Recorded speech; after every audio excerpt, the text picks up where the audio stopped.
Good morning students. हम लोग science पढ़ रहे थे जिसमें फिजिक्स में टॉपिक हम लोग फोर्स डिस्कस कर रहे थे। चैप्टर 1 है जिसमें कि हम लोगों ने फोर्स के एप्लीकेशन से क्या क्या चेंज आते हैं वो पहले डिस्कस किया था। कुछ इफेक्ट्स डिस्कस किए थे कि फोर्स क्या कर सकता है, किसी ऑब्जेक्ट के स्टेट ऑफ मोशन में बदलाव ला सकता है, चेंज ला सकता है। नेक्स्ट टॉपिक हम लोगों ने शुरू किया था force can change the shape of an object. तो शेप में भी बदलाव ला सकता है फोर्स। तो हम लोगों ने एक यहाँ पे टेबल बनाया है। टेबल में कुछ एक्शंस दिखाए गए हैं और उस एक्शंस में क्या क्या इफेक्ट्स हम लोग को देखने को मिलेगा उसको दिखाया गया है। ठीक है, तो कह रहे हैं ए लंप ऑफ डफ ऑन अ प्लेट। तो आप आटा गूंदते हुए मम्मी को तो देखे होंगे, यहाँ पे आटा गूंद रहा है कोई। तो एक्चुअली हम लोग क्या करते हैं, उस फ्लोर पे या फिर आटे पे हम लोग क्या करते हैं, पुश करते हैं, उसको प्रेस करते हैं बहुत हार्डली। तो उसका क्या बदलता है, शेप। अब छोटा छोटा गोल गोल रोटी बनता है हम लोग को ऐसा ऐसा। तो हम लोग क्या करते हैं, फोर्स के एप्लीकेशन से उसके शेप में क्या लाते हैं, बदलाव लाते हैं, चेंज लाते हैं। तो क्या ये आटा यहाँ से उड़ के उधर चले जाता है, क्या उसका मोशन वो रेस्ट से मोशन में आ जाता है मेरे फोर्स से? नहीं होता। तो यहाँ पे नो पे टिक करना है क्योंकि स्टेट ऑफ मोशन में इसके बदलाव नहीं होता। लेकिन क्या इसके शेप में बदलाव होता है? यस। तो यहाँ पे यस पे टिक करना है। नेक्स्ट, यहाँ पे spring fix to the seat of a cycle. आपने साइकिल चलाया होगा जिसमें क्या होता है, नीचे में स्प्रिंग होता है। तो हम लोग जब बैठते हैं उसके ऊपर तो स्प्रिंग पे बैठने से क्या होता है, वो सीट थोड़ी सी दब जाती है। लेकिन क्या सीट यहाँ से वहां मूव करने लगती है? क्या नहीं। तो यहाँ पे स्टेट ऑफ मोशन में उसके बदलाव नहीं आया, लेकिन उसके शेप में बदलाव आया ना। तो यस करना है। ए रबर बैंड और suspended from A hook nail fixed on the wall. तो रबर बैंड को हम लोगों ने क्या किया है, एक कील है जो दीवार में ठुका हुआ है और हम लोग उसके ऊपर रबर बैंड लटका दिए हैं। अब हम लोग क्या कर रहे हैं, उसको खींच रहे हैं। तो रबर बैंड का शेप क्या बदलता है मेरे एप्लीकेशन से? अगर हम लोग पुल करेंगे उस रबर बैंड को तो क्या उसका शेप बदलता है? यस। लेकिन क्या उसका वो मोशन रेस्ट से मोशन में चला जाता है क्या? ऐसा तो होता नहीं। तो यहाँ पे नो हो जाएगा, स्टेट ऑफ मोशन में बदलाव नहीं आया लेकिन शेप में जरूर बदलाव आया। अ प्लास्टिक और metal scale placed between two BRICS.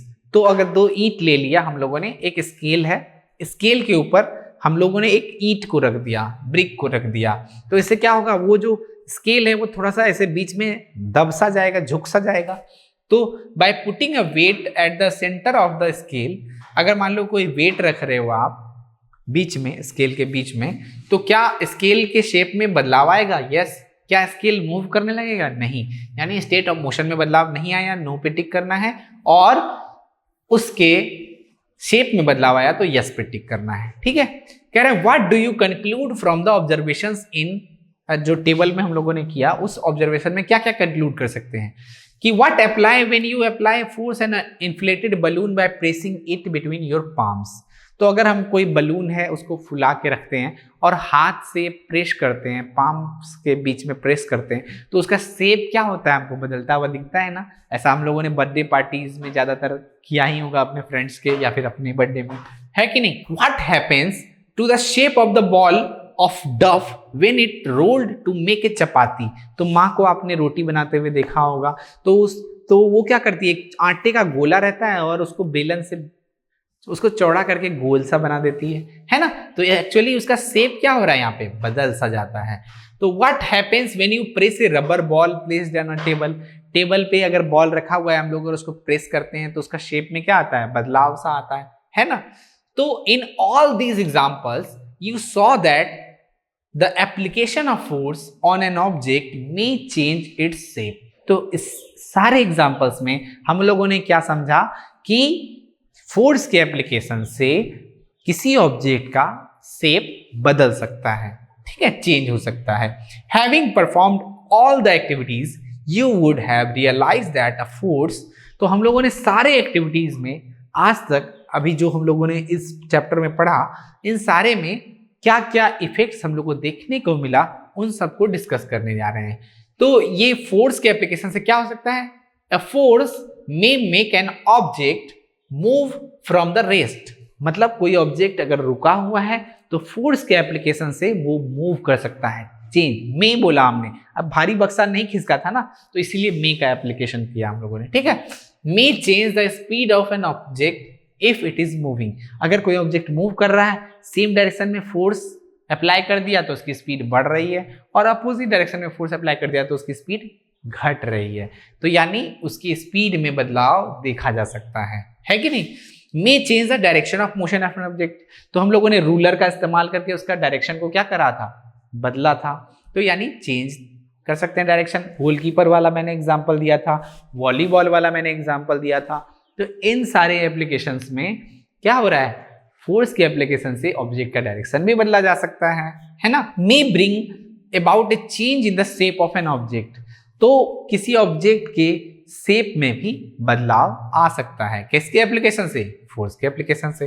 May cause सम और ऑल ऑफ दीज इफेक्ट्स, हो सकता है ये सारे इफेक्ट्स या फिर कुछ इफेक्ट्स एक ऑब्जेक्ट के ऊपर फोर्स के एप्लीकेशन से आपको देखने को मिले, है ना। तो while a force may cause one or more of these effects, it is important to remember that none of these actions can take place without the action of a force। तो जब भी हम लोग फोर्स अप्लाई करते हैं, हो सकता है कि एक साथ सारे इफेक्ट आपको देखने मिले, हो सकता है कुछ देखने को मिले, या फिर हो सकता है कि कुछ भी देखने को नहीं मिले, ठीक है। तो it is important to remember that none of these actions can take place without the application of force. तो हो सकता है कि आपको जब मतलब सारे जो एक्शंस आपको यहाँ पे चेंज होते हुए दिखे, तो वो किसके कारण चेंज होते हुए दिखे, फोर्स के एप्लीकेशन से। तो इन सारे में क्या चाहिए हमको, फोर्स चाहिए। दस an object can not move by itself, तो हम लोग कह सकते हैं कि कोई ऑब्जेक्ट खुद से मूव नहीं कर सकता है without the application of force. It can not change the speed by itself, किसी ऑब्जेक्ट की स्पीड को नहीं बदला जा सकता अपने आप, ठीक है। It can not change the direction of itself, ये अपना डायरेक्शन को बदल नहीं सकता। And its shape can not change by itself, और इसका शेप भी बदल नहीं सकता, है कि नहीं। तो अब हम लोग नेक्स्ट टॉपिक की तरफ बढ़ रहे हैं जिसका नाम है कांटेक्ट फोर्सेस। तो देखो, हम लोगों ने डिस्कस किया था जब एक्सप्लोर कर रहे थे फोर्स को, कि फोर्स के एप्लीकेशन के लिए एटलीस्ट कितने बॉडीज चाहिए, 2, ठीक है। तो कुछ फोर्सेस होते हैं जिनको अप्लाई करने के लिए हम लोग को फिजिकल टच की जरूरत होती है। मतलब हमको टच करेंगे, जैसे आप किसी बक्से को खिसका रहे हो तो बक्से को टच करना पड़ेगा ना, आपको फोर्स अप्लाई करना पड़ेगा। फोर्स अप्लाई करने के लिए आपको टच करना पड़ेगा, तब वो बक्सा खिसकेगा। तो आपने मैग्नेट्स के बारे में क्लास 6 में देखा होगा, है ना, नॉर्मल सा। तो या फिर अगर मान लो कि जैसे ये है, हम मेरे हाथ में है मैग्नेटिक पेन, तो अगर मैं यहाँ से इसको ड्रॉप आउट कर रहा हूँ, छोड़ रहा था, तो ये अपने आप नीचे आ रहा है ना, लेकिन अपने आप नहीं आ रहा है, एक्चुअली अर्थ की ग्रेविटेशनल फोर्स के कारण आ रहा है। तो क्या अर्थ और इसके बीच में कुछ कांटेक्ट था क्या, नहीं, लेकिन फिर भी ये आ रहा था ना। तो कुछ फोर्स को अप्लाई करने के लिए कांटेक्ट की जरूरत भी पड़ती है और कुछ को नहीं पड़ती है। मान लो ये ऑब्जेक्ट यहाँ रखा हुआ है, तो हमने टच किया, इस पर फोर्स लगाया, तो ये यहाँ से यहाँ खिसक गया, ये यहाँ से यहाँ खिसक गया। तो यानी फोर्स के एप्लीकेशन से हमने चेंज इफेक्ट के बारे में पढ़ा था। तो कुछ फोर्स को अप्लाई करने के लिए फिजिकल टच की जरूरत पड़ती है, यानी कांटेक्ट की जरूरत पड़ती है, और कुछ को नहीं पड़ती है। तो पहला हम लोग कांटेक्ट फोर्सेस के बारे में पढ़ेंगे, ठीक है। तो ऐसे फोर्सेस जिनको अप्लाई करने के लिए फिजिकल टच की जरूरत पड़ती है, उसको कहते हैं कांटेक्ट फोर्स। तो पहला है उसमें से मस्कुलर फोर्स। तो कैन यू पुश और lift a book lying on a table without touching it, तो क्या आप किसी बुक को पुश या फिर लिफ्ट कर सकते हो बिना टच कराए, नहीं कराए कर सकते हैं। तो can you lift a bucket of water without holding it, तो क्या आप किसी बकेट, मतलब पानी भरा हुआ बाल्टी है, आप उसको उठा सकते हो बिना लिफ्ट, बिना उठाए उसको कहीं इधर से उधर होल्ड कर, बिना होल्ड किए उसको उठा सकते हैं क्या, बिना छुए उसको उठा सकते हैं बाल्टी को, नहीं उठा सकते। तो generally to apply a force an object your body has to be in contact with the object. तो अगर किसी ऑब्जेक्ट पे आपको फोर्स लगाना है तो हम लोग को क्या करना पड़ेगा, उसको कांटेक्ट में लेना पड़ेगा। बिना कांटेक्ट के हम लोग तो जादूगर है नहीं कि यहाँ से जादू किया और ये पेन मेरे हाथ में आ गया, ऐसा तो नहीं हुआ। हमको छू के इसको उठाना पड़ा तब ना मेरे हाथ में आया। तो इसका मतलब हमको इस पर फोर्स लगाने के लिए फिजिकल टच की जरूरत पड़ी, ठीक है।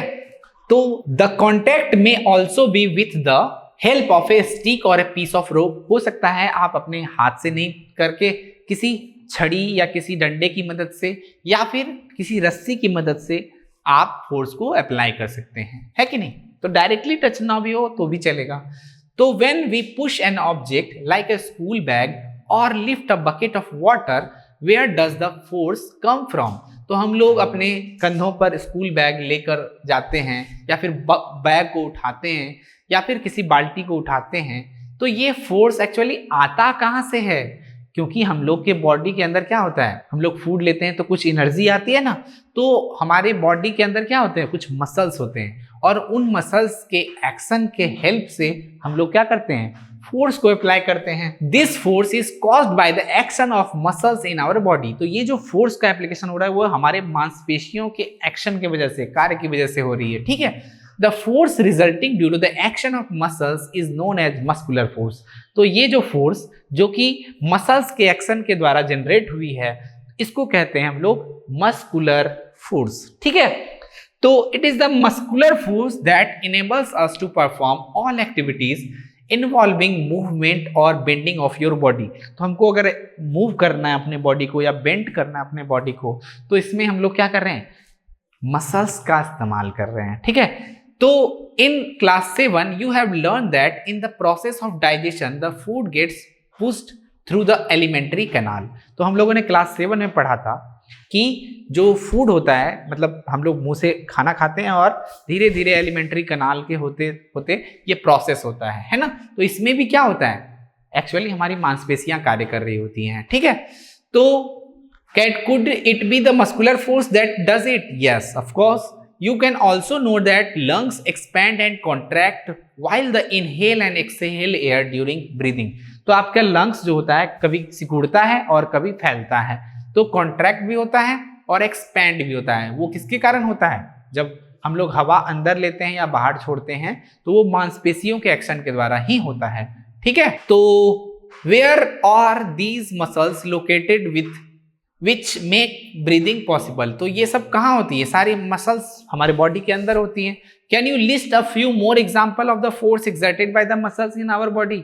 तो बहुत सारे अनगिनत काम हम लोग अपने बॉडी से कर सकते हैं, बॉडी के हेल्प से। बॉडी के अंदर क्या होते हैं, मसल्स, और मसल्स का हेल्प से हम लोग वो काम करते हैं। तो इस फोर्स का नाम पड़ गया मस्कुलर फोर्स, ठीक है। तो हम लोग जैसे अपने मसल्स का इस्तेमाल करके काम करते हैं, वैसे ही एनिमल्स भी कर सकते हैं। तो animals also make use of muscular force to carry out their physical activities and other task. तो वो कुछ भी एक्टिविटी को परफॉर्म करने के लिए, अदर टास्क को करने के लिए एनिमल्स भी मसल्स का इस्तेमाल करते हैं। जैसे कि आप लोगों ने देखा होगा बुलॉक कार्ट है ना, बैलगाड़ी, घोड़ा गाड़ी, टमटम जो होता है, तो इन सब में एनिमल्स अपने मसल्स का इस्तेमाल करके मस्कुलर फोर्स अप्लाई कर रहे हैं, है ना।